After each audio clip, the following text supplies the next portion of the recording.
work towards ensuring no one or nations is left behind in the pursuit of progress and prosperity in this age of interdependence and interconnectivity.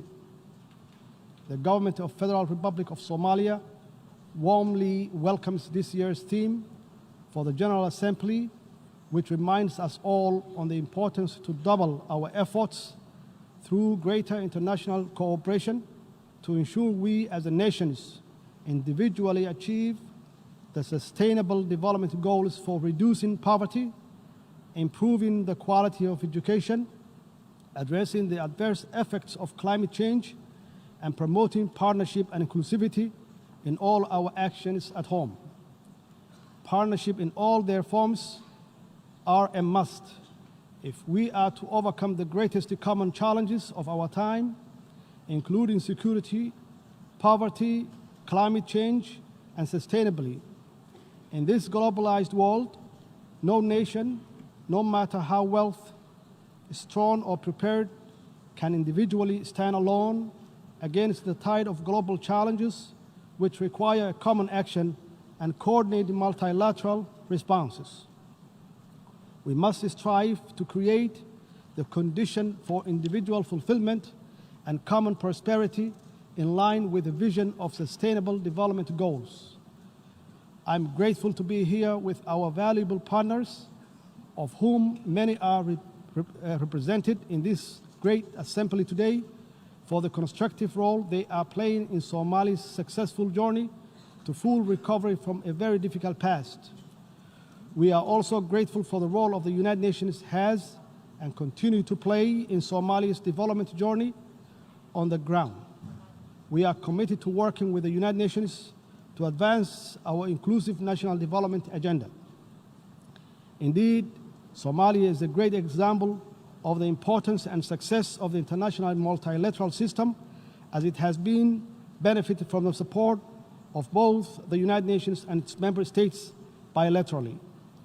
Somalia's road to recovery, led by its resilient people and government, has come a very long way, and yet we cannot be blind or remain silent on the discontent with the rise in inequality, poverty, and division caused by unfair globalization, which has become dominant in the world today. Without doubt, inclusivity in all its manifestations must come to the fore if we are to succeed in galvanizing multilateral efforts for global security, poverty eradication, quality of education, and climate action alongside the other development priorities.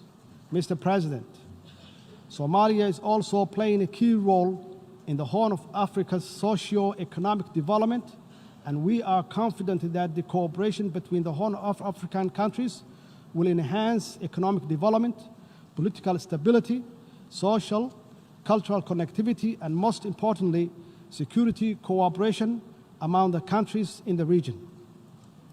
Horn of Africa region offers unrivaled opportunities for economic development and growth for its people if we can further strengthen the political, social, and economic ties between our countries and our global partners.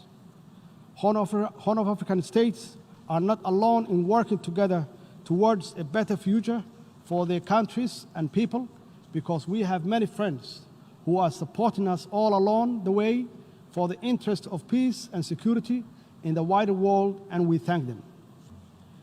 While Somalia promotes economic integration in the region and encourages its business community to invest in countries in East Africa and beyond, Somali communities continue to invest in the Republic of Kenya, which indeed contributes to the growth and economic prosperity.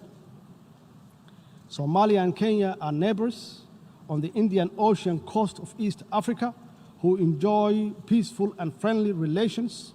We owe much to Kenya for their steadfast support for Somali's people over the years. While our overall relations are excellent, our maritime boundaries has never been delimited and is the subject of disagreement between our two sister states. Bilateral negotiations did not achieve an agreement in the past. In order to obtain peaceful and equitable settlement in 2014 and in conformity with international law, Somalia instituted proceedings before the International Court of Justice, the highest legal authority of the United Nations. We are very pleased that the court found that it had jurisdiction to resolve the dispute and that it scheduled final hearing on the merit of the case for the first week of November this year. Somalia, as a member of the United Nations and a party to the statute of the court, is committed to seeing this judicial settlement process through to its end. Somalia has pledged to comply with the court's final judgment and to accept the boundary that is delimited by the court. As a matter of international law, the court's judgment will be binding on Kenya as well.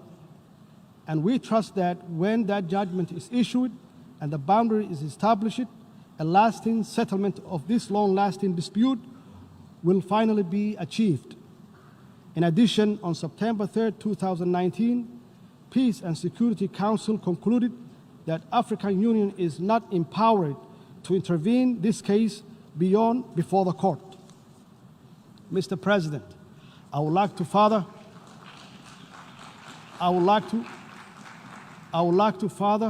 report that at the margin of the 74th United Nations General Assembly in New York, and exactly on Tuesday night, September 24, 2019, President Al-Sisi of Egypt, who is also the current chairman of the African Union, convened and chaired a meeting between me and the President Uhuru of Kenya, the meeting which was very fruitful. We agreed to restore our good brotherly relationship, is strengthening the diplomatic and political cooperation. We further agreed to leave the maritime dispute between the two countries to be resolved by the International Court of Justice. Somalia is committed to maintain good relationship with Kenya. Mr. President, the Somali government is strongly committed to its ambition and enabling peace building and state building agenda, and we are making clear strides toward achieving inclusive politics, strengthening democracy, and constructing the very rights-based national institutions that are the pillars of strong societies. I am proud to report that we have held successful regional elections in some federal member states in the build-up to the planning national parliamentary and presidential election in 2021, and we are determined to facilitate the success of this process through an inclusive electoral bill, which voter registrations and better public awareness of the importance of inclusive politics and national progress. From all this, it's clear that Somalia is a historical example of reform, resilience, and people-driven progress and recovery. Today, our national discussions focuses on how to deliver inclusive politics, public services, financial and economic reforms, growing the economy, good governance, advancing regional cooperation, and how to finally defeat the threat of Al-Shabaab terrorism organizations with our valuable partners at home and abroad. Security has been our government's focus and greatest public expenditure since taking office because everything else, including poverty eradication, quality education, climate action, depends on it.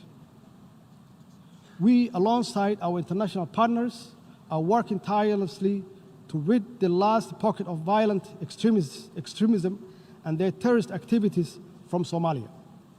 This task is by no means easy because of the violent, cowardly, and opportunistic guerrilla tactics Al-Shabaab terrorist uses, including bombing innocent civilians and private businesses.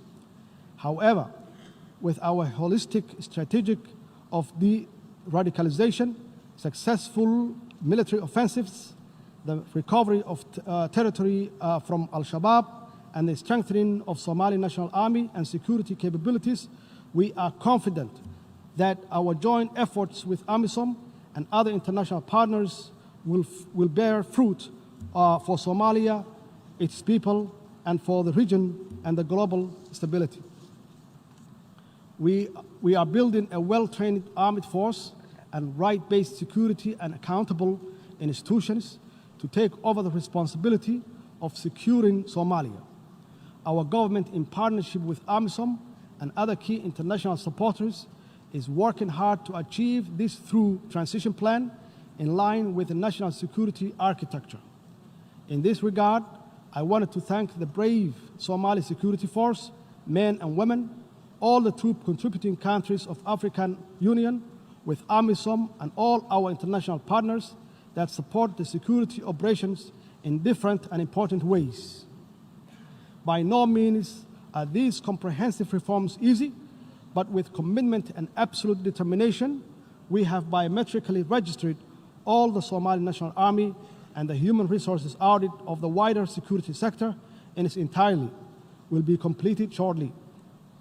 The biometric registration enabled the government to eliminate ghost workers, assess operation readiness of the security personnel, and make cost saving that will be used elsewhere to further strengthening security for the Somali people.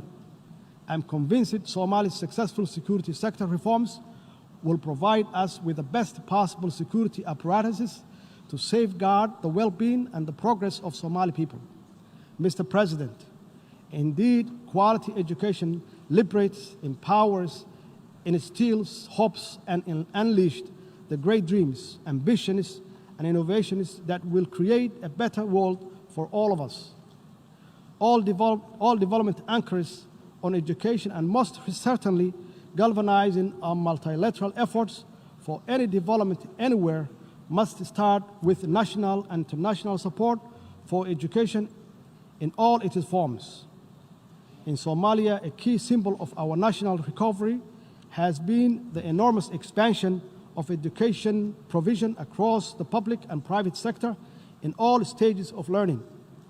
We fully understand the need to encourage, support, and build on the existing public-private partnership model of education delivery with its strong oversight by the federal government. Despite our difficult past, today the design and delivery of quality education and its governance and delivery framework is the most crucial education objectives we set as a government. This is critical for our young generation to catch up and even perhaps leapfrog in order to compete in globalizing economy and benefit from and contribute to achieving the Sustainable Development Goals by 2030.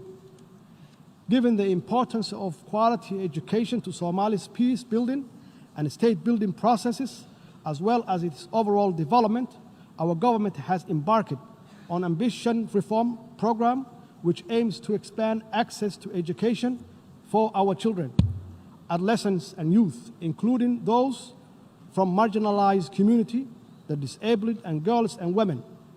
We are focused very clearly on improving the quality of learning outcomes, especially at early grade levels for all learners. We are also committed to increasing enrollment rates, ensuring the market relevance of learning opportunities to sustainably grow the economy in creating much-needed jobs and injecting further confidence in our people and country's prosperity and prospects. On the practical note, the Somali government is in the process of developing an inclusive and relevant national curriculum alongside rehabilitating all public schools while working hard to establish technical vocational schools and invest in the next generation of teachers and leaders in our schools. For the 5th year in a row, Somalia held the national exam successfully, and most of our students, including those that had disabilities such as blindness, participated and succeeded. We are proud of them. We are proud of them all, and will continue to improve their learning opportunities and employment prospects through better policies, stronger partnerships, accessible facilities, and educational leadership. To strengthen quality education globally, We must all share good practices, transfer successful policy, and make the necessary link between education, opportunities, and international peace, security, and development. Mr. President, Somalia is very committed to improving the status of the country's environment and to promoting community resilience for both present and future generations. Somalia has taken major steps in instituting environmental management authorities to implement changes on the national level. The establishment of the Directorate of Environment and the Climate Change within the Office of the Prime Minister, for example, is a step in the right direction, and we are confident that the Directorate will effectively lead the development and implementation of the environmental regulations and policies. This is evidence of our commitment to climate actions for a better, cleaner, and inclusive, prosperous environment. Indeed, climate change threatens to increase the frequency and severity of environmental impacts, and Somalia and the country with a long-standing coastline in continental Africa is already experiencing the effects of rising sea levels and rising average temperature that's exacerbated by the effects of degraded land and deforestation. The 2017 drought in Somalia had significant impact on the environment, economy, and natural resource sector, with ecosystem losses. The damage is estimated at an equivalent of more than $600 million US. The loss in productivity of the natural capital indicates difficult times ahead of the livestock-based Somali economy, more so because as much as 93% of pastoral resources have been decimated and destroyed in some regions of the country. This has directly and indirectly affected the lives of livelihood of the 6.2 million persons, about 60% of population, who depend on the pastoralism. Due to this vulnerability, Somalia's economy could take much longer to recover, given that it's continued to suffer the repetitive occurrences of climate-related hazards. The drivers of vulnerability and fragility in Somalia are complex and therefore requires comprehensive and long-term solutions for integrating sustainable natural resource management and a global environment agenda in Somalia's recovery and national development plan. The lesson from our experience is that climate change or climate action is urgently needed to reverse the catastrophic environmental damage which pose an existential threat to our collective future. Mr. President, let me assure you that my government is fully committed to the outcome of Paris Agreement and equally other multilateral environmental agreements which protect our planet and safeguard the future for all. In this regard, we strongly urge the full implementation and enforcement of United Nations Security Council Resolution 751, which requires all member states to take all necessary measures to prevent the direct and indirect import and export of charcoal from Somalia. This will not only save the environment but deny the international terrorists as a source of terror financing, which they depend on to hurt the innocent and most vulnerable people in our society. Mr. President, poverty is one of the greatest pain a human, a people, a nation can suffer. The government of Somalia is working hard with its people to build a more sustainable future free from poverty with strong social protections. Today we are on the verge of completing an inclusive 9th National Development Plan, which will guide the national strategic policy and framework for eradicating poverty in Somalia.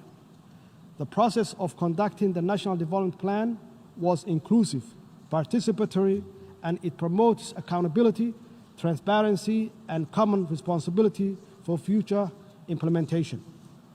Our approach to eradicating poverty is to create economic opportunity for our people, and to do this, we are engaged in ambitious and successful fiscal and economic reform programs guided by International Monetary Fund Staff Monitoring Program to achieve debt cancellation by early next year through the High Indebted Poor Countries Initiative, HIBIC.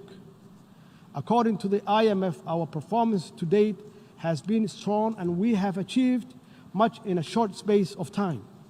We continue to raise domestic revenue, improve national budgeting processes, make our financial system more secure and transparent, while instilling fiscal discipline in our national operations. We are working closely, both bilaterally and multilaterally, with all our key partners and stakeholders, including the Somali people and the international financial institutions, to secure debt cancellation for Somalia. Achieving this will allow Somalia to get access to valuable and much-needed concessionary resources that will complement our national domestic revenue mobilization to cover the cost of eradicating poverty, improving public services, including quality education and security, and taking effective actions to safeguard our future against the scourge of climate change. Alongside economic and fiscal reforms, our government has championed a zero-tolerance approach of corruption so that every dollar is spent on the public goods. If we are to eradicate poverty, we cannot afford to lose a cent to corruption. Accordingly, we must always ensure value for money in public expenditure and tackle corruption head-on. This is why I signed the historic anti-corruption bill last week, and my government is determined to deliver on its content for the people of Somalia. Mr. President, let me conclude by reiterating Somalia's strong support for galvanizing multilateral effort for poverty eradication, quality education, climate action in all its forms. In this globalized age of uncertainty, common threats and opportunities, we must all be in this together to achieve common progress and inclusive prosperity. Our global journey to sustainable development may be long, but every step we take together will be rewarded with a stronger society, a more equitable and connected world, and a community of nations is strengthening and empowering through this collaboration. I thank you, Mr. President, and I thank you all in this assembly.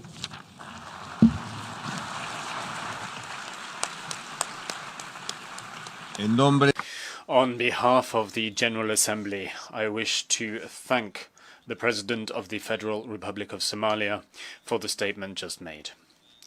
May I request representatives to remain seated while we greet the head of state.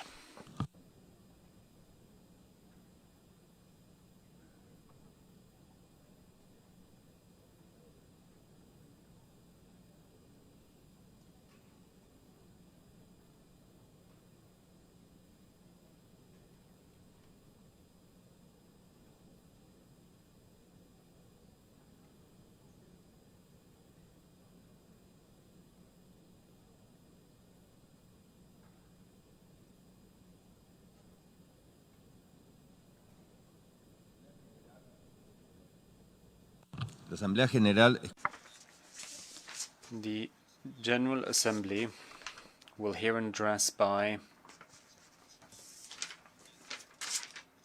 His Excellency, the Republic of El Salvador, His Excellency Nayib Armando Bukele. I request protocol.